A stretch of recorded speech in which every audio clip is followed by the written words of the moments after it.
دنیا میں زیادہ تر لوگ آپ کو ایکسٹروورٹ ملیں گے، گہما گہمی کو پسند کرنے والے، ہلا گلا چہکاتے ہوئے، بلند کہکے لگاتے ہوئے، محفلوں اور رنگینیوں کے شہدائی۔ یہ پریکٹیکل لوگ ہوتے ہیں، یہ اپنے ڈیزائر کو فالو کرتے ہیں، یہ کسی غم اور پریشانی کو زیادہ دیر تک اپنے پہ حاوی ہونے نہیں دیتے۔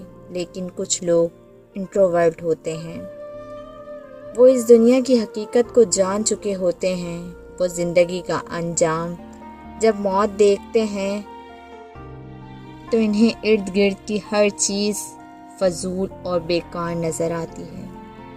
وہ احساس اور جذبات کے قیدی ہوتے ہیں۔ اس میں کوئی شک نہیں کہ لوگ ایسے لوگوں کو استعمال کرتے ہیں، ان کے جذبات اور احساسات کا ناجائز فائدہ اٹھاتے ہیں، اور یہ بے وقوف بن بھی جاتے ہیں، یہ جانتے ہوئے بھی کہ انہیں بے وقوف بنایا جا رہا ہے۔ یہ تنہائی کو ترجیح دیتے ہیں، انہیں ڈوبتا سورج اور اداس شامیں بھلی لگتی ہیں۔ یہ زیادہ چہکاتے نہیں بلکہ خاموشی کو ترجیح دیتے ہیں۔ یہ محفلوں سے اور دنیا کی چمک دھمک سے متاثر نہیں ہوتے۔ ایسے لوگوں سے دور رہیں، ایسے لوگوں سے دور رہیں۔